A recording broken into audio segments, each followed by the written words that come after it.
नमस्कार शेतकरी मित्रांनो, कांदा उत्पादक शेतकरी बांधवांसाठी आताच्या क्षणाची सर्वात महत्त्वाची आणि मोठी बातमी कांदा भावासंदर्भातील।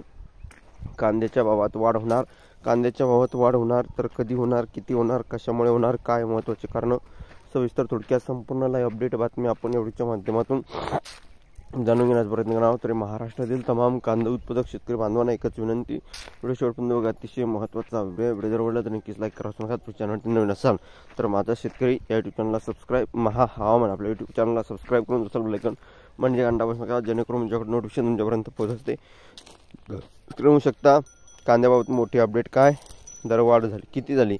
कांद्यावरील 20% निर्यात शुल्क हटवल्यानंतर कांद्याच्या बाजारभावात 50 ते 100 रुपयाची अल्पशी वाढ झाली आहे। दररोज कांद्याच्या बाजारभावात होणाऱ्या घसरणीला या निर्णयामुळे तूर्त ब्रेक लागला आहे।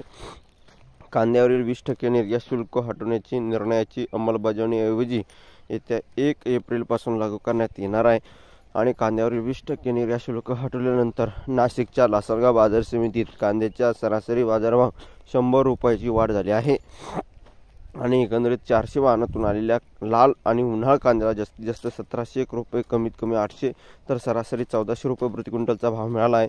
या बाजारभावात उत्पादन खर्च निघत नाही, त्यामुळे विक्री झालेला लाल आणि विक्री होत असलेल्या उन्हाळ कांद्याला 500 रुपयाचे अनुदान देण्याची मागणी एकंदरीतच होत आहे। आणि अशा प्रकारच्या ज्या काही महत्त्वाचे अपडेट असतात, ज्या महत्त्वाच्या घडामोडी असतात त्या तुमच्यापर्यंत सर्वात अगोदर पोहोचवल्या जात आहे। ताज्या आणि महत्त्वाच्या अपडेट सर्वात अगोदर पोहोचण्यासाठी चॅनलला सबस्क्राईब करा। धन्यवाद मित्रांनो। माझा व्हिडिओ शेवटपर्यंत बघितल्याबद्दल, व्हिडिओ माहितीपूर्ण कांदा बाजारभावाचे अपडेट्स तोपर्यंत इथेच थांबतोय।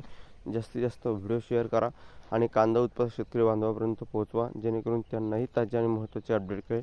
तर भेटूया पुढील व्हिडिओमध्ये असे का माहितीपूर्ण कांदा बाजारभावाचे अपडेट्स। तोपर्यंत इथेच थांबतोय। जय महाराष्ट्र, जय शिवराय, धन्यवाद। सबस्क्राईब, लाईक आणि कमेंट करायला विसरू नका। तर भेटूया पुढील, तोपर्यंत धन्यवाद।